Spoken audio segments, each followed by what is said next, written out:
RTC ఉద్యోగుల సమ్మెలో విషాదం చోటు చేసుకుందని చెప్పుకోవచ్చు. నర్సంపేటలో ఒక ఆర్టీసీ ఉద్యోగి బలం మరణానికి పాల్పడ్డాడు, తను చనిపోవడం జరిగింది. సో దానికి సంబంధించి ఇవాళ నిరసన కార్యక్రమం కూడా చేస్తా ఉన్నారు. ముషిరాబాద్ డిపో వద్ద ఆర్టీసీ ఉద్యోగులు అందరూ కూడా బైఠాయించి ధర్నా చేస్తా ఉన్నారు. ఖచ్చితంగా ప్రభుత్వం ఏదైతే డిమాండ్స్ ఉన్నాయో వాటి మీద అమలు చేసే దిశగా ముందుకు వెళ్ళాలంటూ కూడా, అదేవిధంగా ఎవరు కూడా సూసైడ్ చేసుకోవద్దంటూ కూడా విజ్ఞప్తి చేస్తా ఉన్నారు. ఒకసారి మాట్లాడించే ప్రయత్నం చేద్దాం. మనతో పాటు మహిళా ఉద్యోగులు ఉన్నారు. మేడం, ఎట్లా చూస్తారు అసలు ఆర్టీసీ ఉద్యోగులకు సంబంధించి ఇంతగానం మీరు ఇబ్బందులు తెలుపుతా ఉన్నా కూడా ప్రభుత్వం సానుకూలంగా లేకపోవడం? ప్రభుత్వం సానుకూలంగా స్పందించాల్సిన అవసరం ఎంతైనా ఉందండి. ఇవాళ నిన్న ఇల్లీగల్ సమ్మె అని ఒక స్టేట్మెంట్ ఇవ్వడం వల్ల నర్సంపేట డిపోలో ఒక అన్నగారు మనస్తాపం చెంది పెట్రోల్ పోసుకొని నిప్పంటించుకోవడం జరిగింది. అందరం ఆయన చనిపోవడం జరిగింది. ఇలాంటి మళ్ళీ మా కార్మికులు ఎవ్వరు కూడా ఏదో అంటే భయపడి ఏదో జరుగుతుందని భయంతో ఇలాంటి ఏం చేసుకోవద్దని అందరికీ మీడియా ముఖంగా అందరినీ విజ్ఞప్తి చేస్తున్నామండి. మనం న్యాయమైన సమ్మె చేస్తున్నాము, న్యాయంగా కొట్లాడుతున్నాం. మన హామీలన్నీ నెరవేర్చుకునే వరకు కొట్లాడి సాధించుకోవాలి, కానీ చచ్చిపోయి సాధించేది ఏం లేదు. దయచేసి ఎవ్వరూ ఇలాంటి వాటికి పాల్పడొద్దని అందరికి ఇది మీడియా ముఖంగా అందరిని విజ్ఞప్తి చేస్తున్నామండి. హామీలు ఇచ్చారు, వాళ్ళు ఇచ్చిన హామీలే మేము అడుగుతున్నాం. ఎవరో మేము కొత్తగా తీసుకొచ్చి మేము ఇవాళ మేము సొంతంగా ఒకరినొకరు అడగట్లేదు. మమ్మల్ని ఏ యూనియన్ వాళ్ళో లేకపోతే ఏ పార్టీ వాళ్ళో ముందు నడిపించట్లేదు. మేము అన్యాయానికి గురయ్యాము, శ్రమ దోపిడికి గురయ్యాము. ఎంతో హెరాస్మెంట్ అనుభవించిన తర్వాతనే ఇప్పుడు ఇవాళ రోజున 100% ఈ సమ్మె ఇంత సక్సెస్ అవ్వింది అంటే దాన్ని బట్టి ఆలోచించండి. ప్రతి ఒక్కరూ స్వచ్ఛందంగా పాల్గొంటున్నారు సమ్మెలో. ఎందుకంటే న్యాయం జరగాలి, మేము పడుతున్న కష్టానికి ఫలితం దక్కాలని. ఎప్పుడో 2013 నుంచి నడుస్తున్న పే స్కేల్ 2017 స్కేల్ అంటే 9 సంవత్సరాలు వెనకబడి నడుస్తుంది. ఇప్పుడు అభివృద్ధి చెందుతున్న దేశం, అభివృద్ధి చెందుతున్న రాష్ట్రము, మనం అందరం చాలా అభివృద్ధి చెందుతున్నాము. ఏదో మనం గ్లోబల్ ఇవేవో చెప్తున్నారు కదా, ఇన్నిటి పొత్తులో మరి మా ఆర్టీసీ కార్మికులు మాత్రం అభివృద్ధి చెందాల్సిన అవసరం లేదా? మేము 2013 పే స్కేల్ తోటి 2017 స్కేల్ తోటి ఇప్పుడున్న ధరలతో మేము ఎలా బతకాలి? ఇప్పుడున్న ఖర్చులకి మేము ఎలా భరించాలి? మేము కష్టపడి ఉద్యోగం చేసి మా జీతాలు మాకు రావాల్సిన న్యాయంగా రావాల్సినవి అడుగుతున్నాం, కానీ మేమేమి ఖజానా కొల్లగొట్టి మాకు ఇమ్మని అడగట్లేదు. మీరు ఇచ్చిన హామీ మేము గనక పాలనలోకి వస్తే మేము మిమ్మల్ని కడుపులో పెట్టుకొని చూసుకుంటాము, మీ హామీలన్నీ నెరవేర్స్తాము, విలీనం చేస్తాము, మీకు యూనియన్లు ఇస్తాము, మీ పే స్కేల్ ఏవైతే మీకు అన్ని బకాయిలున్నాయో అన్ని చెల్లిస్తామని మీరు చెప్పిన హామీలనే ఇవాళ చెయ్యమని మీకు 2.5 సంవత్సరాలు, మీరు అధికారంలోకి వచ్చాక మీకు 2.5 సంవత్సరాలు టైం ఇచ్చాము. లీగల్ గా లేబర్ కమిషన్ ద్వారా సమ్మె నోటీస్ ఇచ్చి 45 రోజులు అంటే 6 వారాల పాటు ఎదురు చూసిన తర్వాతనే అన్ని రకాలుగా లీగల్ గానే మేము సమ్మెకి వెళ్ళాము. ఇవాళ వచ్చి మీరు 4 వారాలు టైం అడిగితే ఆ 4 వారాలతో మాకు ఒరిగేది ఏం లేదు. మేము ఇల్లీగల్ గా సమ్మె చేయట్లేదు. కార్మికులు ఎవరు భయపడద్దు, మనం న్యాయంగా కొట్లాడి మన హక్కులన్నీ సాధించుకుందాం. సూసైడ్ వెనకాల మంత్రి పొన్నం ప్రభాకర్ చేసిన వ్యాఖ్యలే కనిపిస్తున్నాయి అనేది ప్రధానమైన చర్చ నడుస్తా ఉంది. నిజంగా మంత్రి పొన్నం ప్రభాకర్ వ్యాఖ్యలు అలా చేయడమే కొంత మనస్తాపానికి గురయ్యారు అనుకోవచ్చు శంకర్ గౌడ్. మరి ఇల్లీగల్ సమ్మె అనే దాన్ని వాళ్ళు ప్రకటించకూడదండి. ఇల్లీగల్ గా సమ్మె జరగట్లేదు. అందరూ మానసికంగా ధైర్యవంతులు ఉండరు. ఇల్లీగల్ సమ్మెను ప్రకటించినందుకు అవ్వచ్చు, లేకపోతే ఇంత కొట్లాడి ఇంత కష్టపడి మేము మా హక్కుల్ని సాధించుకోలేకపోతున్నాం అనుకోవచ్చు, లేదా మేము పరిపాలనలోకి వస్తే మీకు అన్ని చేస్తామని నమ్మి మేము గెలిపించుకున్న వాళ్ళు కూడా మాకేమి చేయట్లేదు అనేది మనస్తాపం ఇన్ని రకాలుగా మనస్తాపం చెంది వాళ్ళ వ్యాఖ్యలకి అయి ఉండొచ్చు, వేరే మాకు జరుగుతున్న అన్యాయాలకి అన్ని రకాలుగా కూడా బాధ చెంది ఇలాంటి పని చేసి ఉండొచ్చు. కానీ దయచేసి ఎవ్వరు ఇలాంటి పనులు మాత్రం చేయొద్దు. చచ్చిపోయి మనం సాధించేది ఏం లేదని కొట్లాడి సాధించాల్సింది. ప్రభుత్వం ఇప్పటి వరకు ఎందుకు చూసింది? అసలు మీరు 45 రోజుల ముందు నుంచి చెప్తా ఉన్నారు ఫలానా రోజు సమ్మెకి దిగుతున్నాం, ప్రభుత్వం సానుకూలంగా చర్చించాలనేది. మరి ఎందుకు మీ పరంగా సానుకూలంగా స్పందించలేకపోతుంది? మీరు అన్నట్టుగా మేనిఫెస్టోలో కూడా పెట్టడం జరిగింది మీకు ఇచ్చినటువంటి హామీలన్నీ కూడా. అంటే ఎట్లా చూడవచ్చు ఇదంతా? ఎట్లా చూస్తున్నామంటే ప్రతిపక్షం నుంచి పాలక పక్షంలోకి వెళ్ళగానే ఆర్టీసీ వాళ్ళు శత్రువులు అయిపోతారండి. వాళ్ళు ప్రతిపక్షంలో ఉన్న రోజులు మాకు సపోర్ట్ చేశారు. మేము 55 రోజులు సమ్మె చేసిన రోజున వాళ్ళు మా వెనక మా సమ్మెకి వాళ్ళు మద్దతు ఇచ్చి మీరు చేస్తున్నది న్యాయ పోరాటము, మీకు అన్యాయం జరుగుతుంది, మేము పదవిలోకి వస్తే మీకు అన్ని జరుగుతాయి, మేము మిమ్మల్ని కడుపులో పెట్టుకొని చూసుకుంటామని చెప్పారు. కానీ ఏదైతే ఇక్కడ పార్టీలకు సంబంధం లేదనమాట. ప్రతిపక్షము పాలక పక్షం అనేది ఒక్కటే సంబంధం. పాలక పక్షంలోకి రాగానే ఆర్టీసీ వాళ్ళు శత్రువులు అయిపోతారు. పాలక పక్షంకి వచ్చిన దాకా ఆర్టీసీ వాళ్ళు కష్టపడాలి, నిత్యం వేయాలి. మాది మౌత్ పబ్లిసిటీ ఉంటది. ఎందుకంటే మేము రాష్ట్రం మొత్తం మొత్తం అన్ని మూలాల్లో తిరుగుతాయి మా బస్సులు. మా వాళ్ళ ద్వారా జరిగేది ఏంటంటే మౌత్ పబ్లిసిటీ. కేవలం ఈ మౌత్ పబ్లిసిటీ ద్వారా వాళ్ళకి 50% ఓటింగ్ ఖచ్చితంగా వచ్చింది. దాన్ని వాళ్ళు కూడా ఒప్పుకున్నారు. ఒకప్పుడు సకల జన సమ్మెలో మేము చేసిన స్ట్రైక్ కరెక్ట్, ఇవాళ మేము 55 రోజులు చేసిన స్ట్రైక్ కరెక్ట్ అయినప్పుడు అప్పుడు వాళ్ళు మాకు మద్దతు ఇచ్చిన అదే విషయాలకి ఇవాళ రోజున వాళ్ళు పాలక పక్షంలోకి వచ్చాక ఇది ఎందుకు అన్యాయం అవుతుంది, ఎందుకు ఇల్లీగల్ అవుతుంది, ఎందుకు ఇంకా ఏం ఆలోచిస్తారు? మరి ఆలోచించే వాళ్ళైతే మేము విలీనం చేస్తామని చెప్పిన రోజు ఆలోచించాలి కదా.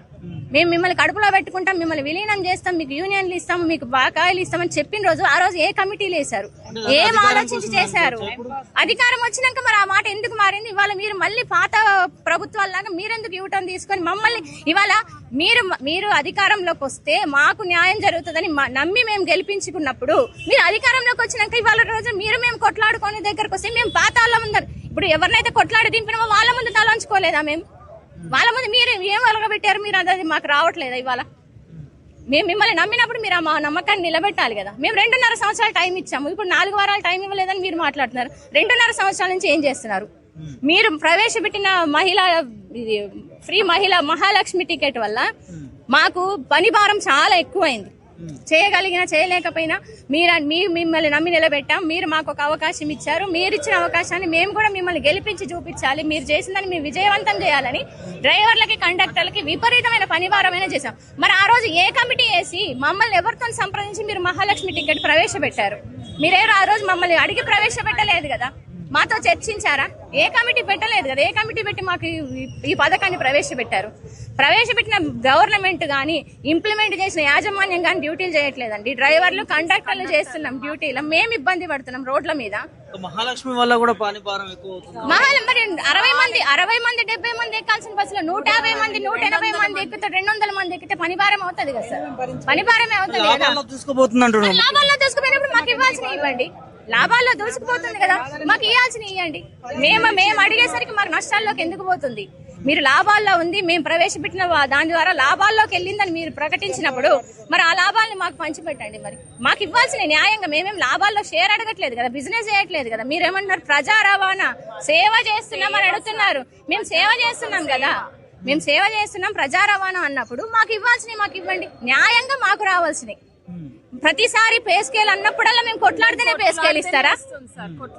2013 పే స్కేల్ కి కొట్లాడాలి, 2017 పే స్కేల్ కి కొట్టాలి, ఇవాళ 2021 ఇవాళ 25 2 పే స్కేల్ ఉంటే వాటికి కూడా కొట్లాడితేనే ఇస్తారా?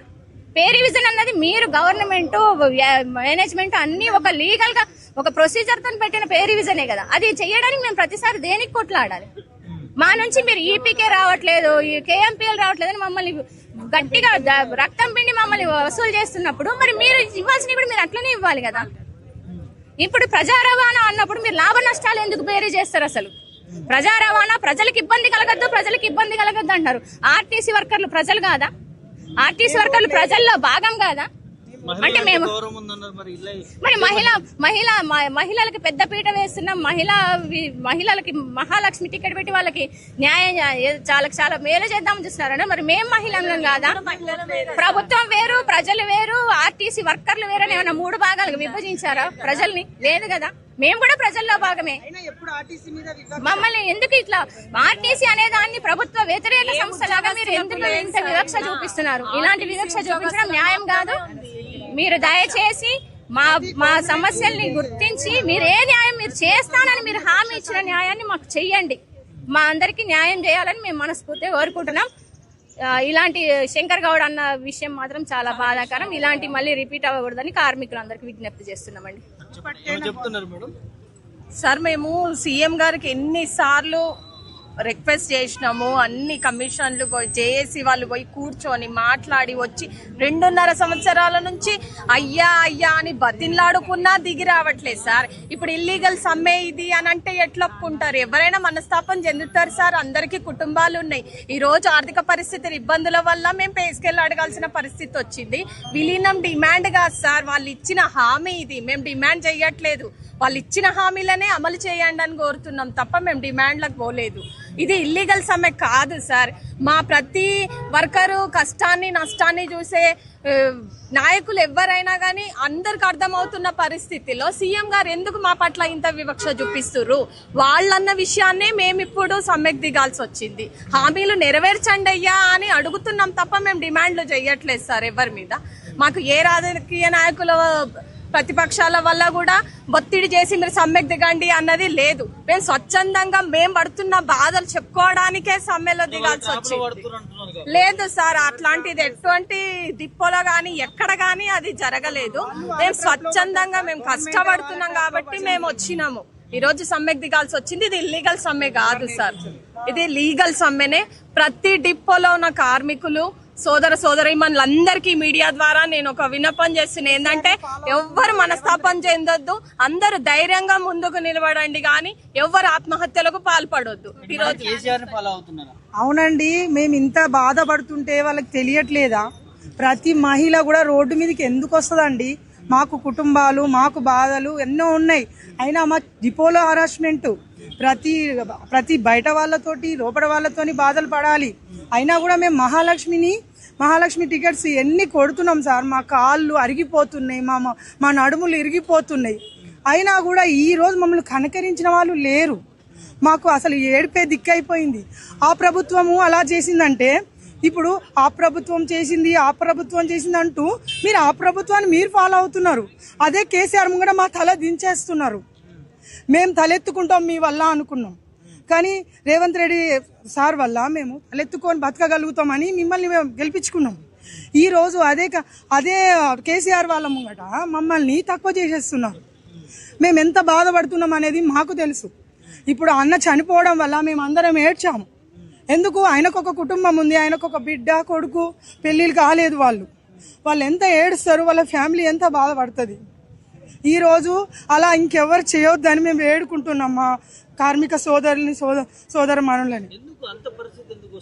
అరే ఇప్పుడు అందరికీ ఆత్మ బాధ ఉందండి, అది తెలుసుకోవట్లేదు. వాళ్ళు ఏదైనా కూడా రావడము వాళ్ళు చూసుకోవడమే తప్ప ఏ గవర్నమెంట్ అయినా మా గురించి ఎప్పుడన్నా పట్టించుకుంటున్నారా? వాళ్ళు 10 years ఏడిపించారు మమ్మల్ని, వాడుకొని మమ్మల్ని పని చేయించుకొని ఇప్పుడు రాగానే వీళ్ళు కూడా మా నెత్తి మీద మహాలక్ష్మిని ఎక్కిచ్చారు. మేము భరిస్తూనే ఉన్నాం కదా. మాకు ఏమైనా చిన్న బెనిఫిట్ అని ఇచ్చారా? కనీసానికి మాకు ఇచ్చేవి కూడా ఇవ్వట్లేదు. మేము 10 ఏళ్ల నుంచి జీతాలు ఎక్కువ లేక అదే చిన్న జీతాలతోని బతుకుతున్నాం. చూడడానికి అమ్మ మీది గవర్నమెంట్ జాబ్ అమ్మా, నీకేందమ్మా అంటారు. కానీ మాకేముంది? మాకు ఒక రేషన్ కార్డు లేదు, మాకు ప్రతి ఒక్కటి, మా పిల్లల ఫీజులకు కూడా ఫీజు రియంబర్స్మెంట్ రాదు, మాకు ఏ ఒక్కటి గవర్నమెంట్ ఏది సంబంధించింది ఉండదు. మాకు వచ్చిన ఒక జీతంతో మేము బ్రతకాలి. ఆ జీతాలను కూడా మీరు కోత పెట్టుకుంటూ మమ్మల్ని ప్రతిసారి ఏడిపించుకుంటూ ఆ గవర్నమెంట్ ఉందా మీ వెనక, ఏ గవర్నమెంట్ మాకు చేయని వాళ్ళ వెనక మేము ఎందుకుంటామండి? మాకు ఆ గవర్నమెంట్ మాకు ఏం మంచి చేసిందని వాళ్ళు ఎన్నుకో ఉంటాం. మాకు వాళ్ళు నచ్చలేదనే కదా మిమ్మల్ని ఎన్నుకున్నాము. మేము బస్సులో ఒక్కొక్కరికి కాంగ్రెస్ గవర్నమెంట్ గెలిపించండి, మన బతుకులు బాగుపడితే 10 ఏళ్ళు మన ఆ గవర్నమెంట్ వల్ల మనం చాలా బాధపడ్డాము అని ప్రతి ఒక్కరికి బస్సులలో మేము చెప్తాం. మమ్మల్ని అడుగుతారు వాళ్ళు, ఎలా అండి ఈసారి ఏ గవర్నమెంట్ వస్తుంది మీరు అని మమ్మల్ని అడుగుతారు, మాతో మాట్లాడతారు. అలాంటి సిచ్యువేషన్లో మేము మీకు చాలా క్యాంపెయినింగ్ చేశాం, మీకు అవన్నీ మర్చిపోయారు. కానీ ఈరోజు మా ఆకలి బాధలు, మా కష్టాలు మీకు పక్క వాళ్ళ రాజకీయాలతో పోలుస్తారా? కాదు కదా. మా ఆకలి బాధలు మీకు తెలుసుకోవాలి. మీకు ఉంది కదా కుటుంబం, మీరు పెద్ద మీ సీఎం అయినా మీకు కూడా కుటుంబం ఉంది కదా, మీకు భార్య పిల్లలు ఉన్నారు కదా, మీకు కూడా తెలియదా మా బాధలు అర్థం కావా? కానీ అందుకోసం మేము ఒకటే కోరుకుంటున్నాం, మాకు ముఖ్యమైన డిమాండ్ విలీనం, తర్వాత మాకు యూనియన్లు ఇవ్వాలి, మాకు పిఆర్సీలు ఇవ్వాలి. ఇది మాత్రం తప్పకుండా ఇచ్చే వరకు మేము సమ్మె వదిలేది లేదు. ఇంకా ఎందరిని చంపుతారో, ఎందరిని పొట్టన పెట్టుకుంటారో పెట్టుకోండి, కానీ మేము మా కార్మికులకు ఒకటే చెప్తున్నాం, మనం ఎన్నో కష్టాలు పడ్డాం, మనం ఎన్నో బాధలు పడుతున్నాం, లోపల డిపార్ట్మెంట్ అందరితో ఎన్ని కష్టాలు పడుతున్నాం, వాళ్ళు మనల్ని ఎంత హింసిస్తున్నారు, అందరు ప్రజలు చూస్తున్నారు, ప్రజలు మాకు సపోర్ట్ ఇస్తున్నారు. కాబట్టి ఈ రోజు ఒకటే అడుగుతున్నాం, ముఖ్యమంత్రి రేవంత్ రెడ్డి సార్ మాకు మంచి చేయండి, మాకు ఒక విలీనం ఇవ్వండి. మాకు యూనియన్ కావాలి, మా గురించి మీరు ఒక్కడే ఆలోచిస్తారని మేము అనుకొని మీ మీద నమ్మకం పెట్టుకునే ఈ రోజు చేస్తున్నాం. పక్క రాష్ట్రంలో మన తెలంగాణ రాష్ట్రం సీఎం గారికి రేవంత్ రెడ్డి గారికి కృతజ్ఞతలు చెప్తున్నాం. ఎందుకంటే మేము ఈ రోజు ఇంత సమ్మెలో దిగుతున్నామంటే, ఇన్ని బాధలు పడుతున్నామంటే పొద్దున సార్ మీరు ఏమనుకోకండి, నేను ఉన్న కడుపులో ఉన్న బాధ చెప్తున్నా. మా పిల్లల్ని వదిలేసి వాళ్ళు పక్కలో ఉన్నప్పుడు లైట్లు బంద్ చేసుకోకుండా ఉన్నప్పుడు వచ్చినాం. మేము 4 గంటల 4:30కి 3 గంటల డ్యూటీ పడితే 3:30కి వస్తున్నాము. డ్రైవర్లు స్టీరింగ్ మీద కూర్చొని వాళ్ళకు బ్యాక్ పెయిన్ ఆపరేషన్స్ అవుతున్నాయి. వాళ్ళు 12 గంటల డ్యూటీ అంటే 14 గంటలు. సార్ ఒక్క మాట వినండి, ఈ మీడియా ద్వారా తెలియజేస్తున్నా. అక్కడ పటన్ చెరువులో స్టీరింగ్ మీద కూర్చుంటే ఒక డ్రైవర్ అన్న కోటికి వచ్చే వరకు వాళ్ళు కళ్ళకు నిద్ర పోకుండా కంటి మీద కురుపు ఉంటే చిన్న ప్రమాదం జరిగిందనుకో వందలాది మంది ప్యాసింజర్ల ప్రాణాలు డ్రైవర్ చేతిలో ఉంటాయి. వాళ్ళు కష్టపడుతున్నారు, మా మోకాలు అరిగిపోతున్నాయి, మాకు కూడా బ్యాక్ పెయిన్ వస్తున్నాయి. లేడీస్ మంచిగా ఉన్నప్పుడు, చెడ్డగా ఉన్నప్పుడు, నెల ఉన్నప్పుడు కూడా మేము కడుపులో బాధలున్నా, కడుపులో నొప్పి లేస్తున్నా కూడా మేము ఒక్కొక్క ప్యాసింజర్, ఇప్పుడు మహాలక్ష్మి స్కీమ్ పెట్టినారు సార్, ఒక ప్యాసింజర్ కి అనుకో ఏమనుకోకండి సార్, ఆమె చాలా కోపంగా వెనకకెళ్ళి కూర్చుంటది, ఇక్కడ రా అంటది ఆమె. అక్కడి నుంచి లేచి కూర్చోవాలి లేవాలి స్టాండింగ్ లో కూడా మేము ఎంత బాధలు పెడుతున్నా కూడా రేవంత్ రెడ్డి సర్కార్ మాకు మంచిగా చేస్తారని చెప్పి మేము కేసీఆర్ గారు ఎలక్షన్స్ కోడ్ వచ్చిందాకా ఇస్తున్నాము, గవర్నమెంట్ గెజిట్ వచ్చింది, గవర్నర్ తమిళసై సంతకం అయిపోయింది, అన్ని చెప్పినారు ఆ పార్టీ వాళ్ళు. వస్తుంది, ఇస్తున్నాము, రేపిస్తున్నాము, మాపిస్తున్నాము అంటే మీరు ఇస్తా అంటే చేస్తా అంటే కాదు సార్. మా కడుపులో మాకు అన్నం పెడితే కడుపు నిండుతుంది. మేము కష్టపడుతున్నాం కదా సార్, కష్టపడిన దానికే మాకు ఫలితం ఇవ్వమండి అంటున్నాం. మాకు పిఆర్సీలు ఇవ్వండి, గవర్నమెంట్ విలీనం ఇవ్వండి. మీరు ఆయన చెప్పిండు కదా, ఆయన చెప్పిండు అని నువ్వు చెప్పినావు. మీరు సీఎం రేవంత్ రెడ్డి సార్ మీరు వినండి మా బాధ, మా కడుపు కోత, మా కడుపులో ఉన్న బాధలు, ఒక డ్రైవర్, కండక్టర్లు, మెకానిక్లు, మేము ఎంతో కష్టపడుతున్నాం సార్. మేము కూడా మా బాధలు మీరు మీడియా ద్వారా వినండి సార్. నేను ఏమంటున్నా అంటే ఇంత కష్టాలు పడుతున్నాం కదా, మేమేమన్నా ఫ్రీగా అడుగుతున్నామా, పుణ్యానికి అడుగుతున్నామా? పని చేయకుండా మీరు మమ్మల్ని నమ్మి ఒక బస్ ఇచ్చినప్పుడు, ఇంత పెద్ద బస్ ఇచ్చినప్పుడు ఆపి ఒర్లి గొంతుల పేగులన్నీ నోస్తున్నాయి, మాకు కడుపులో నొప్పి లేస్తున్నాయి పేగులన్నీ. రండమ్మా ఎక్కడికమ్మా చెప్పండమ్మా, ఏడ దిగాలమ్మా?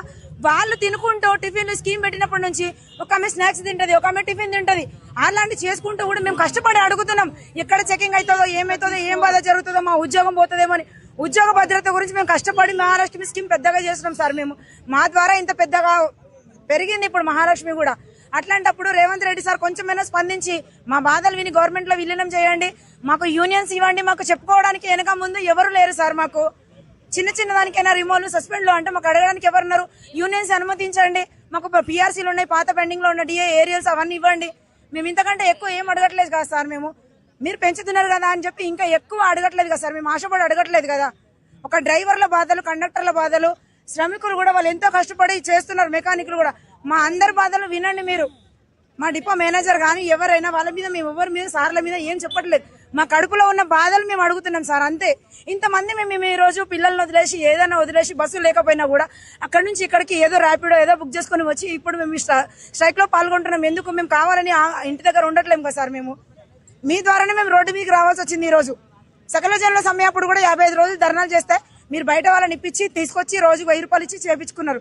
మరి ఈ రోజు కూడా చేస్తున్నారు. వాళ్ళు ఎన్ని రోజులు చేస్తారు సార్? వాళ్ళు మేము చేసినట్టుగా, మేము రెగ్యులర్ డ్రైవర్ కండక్టర్ చేసినట్టు ప్రైవేట్ వాళ్ళు ఎన్ని రోజులు చేస్తారు? ప్రైవేట్ తీసుకుంటా, వాళ్ళని తీసుకుంటా, నడిపించుకుంటా, మీరు ఎన్ని రోజులు ఉంటే ఉండండి, ఏం చేసుకుంటాడో చేసుకోండి. మీరు బెదిరించకూడదు సార్. మేము కష్టపడుతున్నాం కాబట్టి మా బాధలు మీరు కూడా అర్థం చేసుకోవాలి. మా ప్లేస్ లో ఉండి మీరు అర్థం చేసుకోండి సార్. మీ ఇంట్లో మీరు కూడా మీడియా, టీవీలు చూస్తున్నారు కదా సార్. రేవంత్ రెడ్డి సార్ మీకు ఒక్కటే కోరుకునేది, మీకు దండం పెట్టి అడుగుతున్నాం సార్, మా కార్మికుల సమస్యలు పరిష్కరించండి, మా గవర్నమెంట్ లో విలీనం చేయండి. దయచేసి మీ దండం పెట్టి మీ కాళ్ళ మొక్కమంటే కూడా మొక్కుతాం. కానీ మేము కష్టాలలో ఉన్నాం సార్, మేము కష్టాలలో ఉన్నాం, మమ్మల్ని అర్థం చేసుకోండి సార్.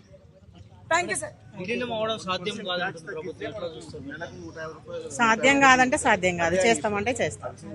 అది వాళ్ళ చేతిలో ఉంది సార్. కాదు అన్నది వాళ్ళు చెప్తున్నారు.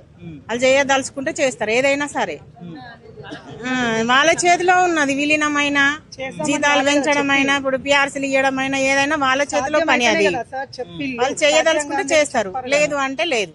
మాకు ఒకటే, మాకు విలీనం చేయాలి, 2 పిఆర్సీలు ఇవ్వాలి, మా సమస్యలు తీరాలి. ఒకటి ఏంది, మాకు ఉద్యోగ భద్రత కావాలి సార్. ఈ మహిళల వల్ల చాలా ఇబ్బంది పడుతున్నాం. టికెట్లు పొడగొట్టుకున్నా, వాళ్ళు పొడగొట్టుకున్నా మాదే బాధ్యత, మేము ఇవ్వకున్నా మాదే బాధ్యత. చాలా కేర్ఫుల్ గా చేస్తున్నాం డ్యూటీ అయినా గానీ ఏదో ఒక కేసు రాస్తూనే ఉన్నారు. దయచేసి సస్పెండ్ కూడా అవుతున్నారు సార్. పొడగొట్టుకుంటున్నారు. కెపాసిటీ తక్కువ ఉన్నప్పుడు ఏంది, కెపాసిటీ తక్కువేస్తే సస్పెండ్. నువ్వు టికెట్ ఇస్తలేవంటే వాళ్ళు ఎన్నెన్నో పడేస్తుంటారు. నేను మొన్న అయితే ఒక ఆమె కావాల్సుకుని నేనే పడేసిన అంటే కూడా వీళ్ళు రాసిపోయారు కేసు. నేను పడేసిన సార్, ఇక్కడే పడేసాను, ఇప్పుడే పడేసిన అంటే కూడా వాళ్ళ దగ్గర ఈఎఫ్టీ కట్టించుకున్నారు, కేసు రాసిండ్రు. వాళ్ళదైనా మా మీదనే రుద్దుతారు. మాకు ఒక్కటే సార్ విజ్ఞప్తి, ప్రైవేట్ బస్ నడిపిస్తున్నారు కదా, తను టికెట్ ఇవ్వకుండానే డబ్బులు తీసి జోబులు వేసుకుంటున్నారు. నేనే అడిగిన ఏంది వీళ్ళకి టికెట్ ఇయ్యరా అంటే లేదు నాకు రోల్ అయిపోయింది, రోల్ లేదు అని అంటున్నారు. అట్లా జరుగుతుంది. ఇప్పుడు నేను చూసాను సార్. ఒక టికెట్ ఇవ్వకపోతేనేమో ప్రాబ్లం అవుతుంది. వాళ్ళు టికెట్ ఇవ్వకూడగానే స్కానర్ పెట్టి వాళ్ళ ఫోన్ లో వేయించుకుంటున్నారు, డబ్బులు వేయించుకుంటున్నారు. చెప్పండి, ఏం చెప్తారు? ఏం లేదు సార్, ఈ వయసులో కూడా ధర్నా అంటే మేము పడ్డ కష్టం అలా ఉంది. మేము పడ్డ కష్టం బట్టి మేము ధర్నా చేయాల్సి వస్తుంది. మేము ఉట్టి ఏం చేస్తలేము సార్, వాళ్ళు ఇచ్చిన హామీయే కదా మేము అడుగుతున్నాము. వాళ్ళు అప్పుడే ఇచ్చింటే, చెప్పినప్పుడే ఇచ్చింటే మేము చేయకపోతుంటే మేము ఎన్ని బాధలు ఉన్నా కూడా డ్యూటీలు చేస్తున్నాం సార్. ఎందుకంటే ఇవన్నీ చేస్తారు మా సారు రేవంత్ గారు వచ్చి మాకు వచ్చిండు కాబట్టి కంపల్సరీ చేస్తారనే నమ్మకంతోనే మేము ఎంత హార్డ్ ఉన్నా డ్యూటీలు చేస్తున్నాం. కానీ ఆయన వచ్చి ఇంత మాకు మోసం చేసి ఇయ్యము విలనం కాదంటే సాధ్యం కాదని ఏది సాధ్యం కాదు, ఏది ఈ మహిళది సాధ్యం అవుతుంది అనుకున్నాడు ఆయన. మేము సాధ్యం చేశామా లేదా? మేము ఏం పనికిరాలో మేమే చేసినప్పుడు ఒకరు పైన ఉన్న ఆయన మీరెందుకు చేసి సాధ్యం కాదు? అయితే తలుచుకుంటే అయితే సార్, మీరు సాధ్యం కాదన్నా కాకుండా మేమైతే సమ్మె అయితే సాగనిస్తుంటాం. ఎందుకంటే మా కడుపులో మంట మేము చేస్తున్నా కూడా ఆ బాధ మీకు మంచిది కాదు. మేము బాధపడుకుంటే చేసే డ్యూటీ మీకు మంచిది కాదు కదా. అదేదో మీరు చేస్తే సంతోషంగా చేస్తాము. మా పిల్లలు మీరు ఇచ్చే జీతాలు మేమేమో లక్షలు సంపాదించుకుంటలేము సార్. మా ఇంటి రెంటు, పిల్లల ఫీజు, తిండి ఈ మూడింటికే సరిపోతుంది మీరు ఇచ్చే జీతం. మాకేం లక్షలలో లేవు జీతాలు. మాకు ఏదైనా చిన్నదైనా మమ్మల్ని రిమూవ్ చేసినా కూడా అడగటోళ్ళు లేరు. మాకు మా యూనియన్ ఉంటే బాధలన్నీ వాళ్ళు చెప్పుకుంటే వాళ్ళు డైరెక్ట్ పోయి మీలాంటి వాళ్ళతోనే మాట్లాడతారు. మేము పోయి మాట్లాడలేం కదా ప్రతిదీ. మా చిన్న చిన్న సమస్యలన్నీ మేము పోయి మాట్లాడలేం కదా డిఎం గారితో. మరి యూనియన్ ఉంటేనే కదా వాళ్ళు పోయి మనల్ని సాల్వ్ చేస్తారు.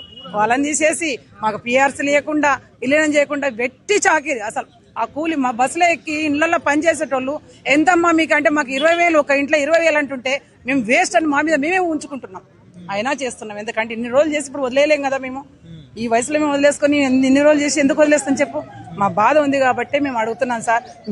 మీ నోటి నుంచి వచ్చిన మాట మీరే కాదంటే అది చాలా పద్ధతి కాదు.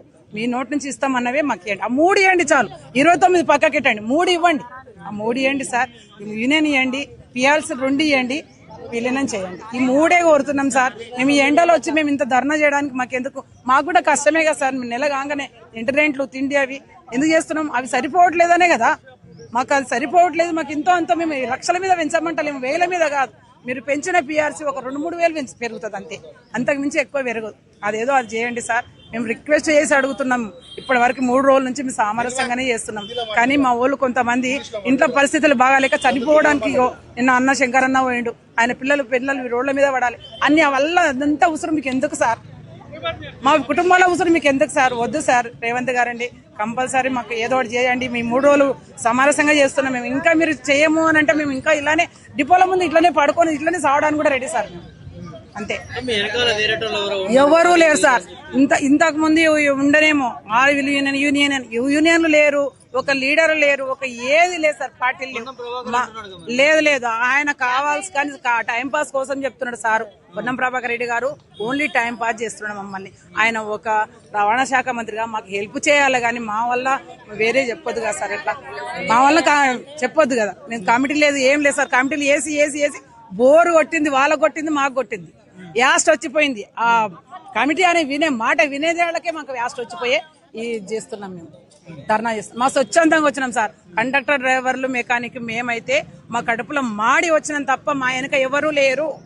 మా వెనక ఉద్యోగాలు పోతాయని కూడా ఉద్యోగాలు అవసరం. ఇంతకుముందు 55 రోజులు చేసినాం కదా, పోనీ అనే చేసినాం మేము. ఇప్పుడు కూడా వాళ్ళ ధర్మం అది. మేము ఎక్కువ అడుగుతుంటే వాళ్ళు ఉద్యోగాలు చేయడానికి మేము ఓకే అనుకుంటాం. ఏం చేస్తలేము మేము. మాకు ఎవరు వెనక లేరు అంతే. మేము ఓన్ గా చేస్తున్నాం కాబట్టి తీసేసినా ఒకటే, తీయకపోయినా ఒకటే. అమలు చేయకపోతే పరిస్థితి ఏంది? ఇట్లనే కొనసాగిస్తాం సార్, ఇట్లనే కొనసాగిస్తాం. ఇప్పుడు ఎంతమంది ప్రాణాలు తీసుకోవాలని మీకు బలి చేయాలని ఉందో చేయండి సార్. ఇప్పుడు చూడు, ఒక శంకరన్న పోయిండు, ఎంతమంది తట్టుకోలేక సార్, ఈ పరిస్థితి మా బాధలు తట్టుకోలేక మనస్తాపానికి గురైపోతున్నారు తప్ప ఇంట్లో పరిస్థితులు బాగాలేక చచ్చిపోతున్నారు.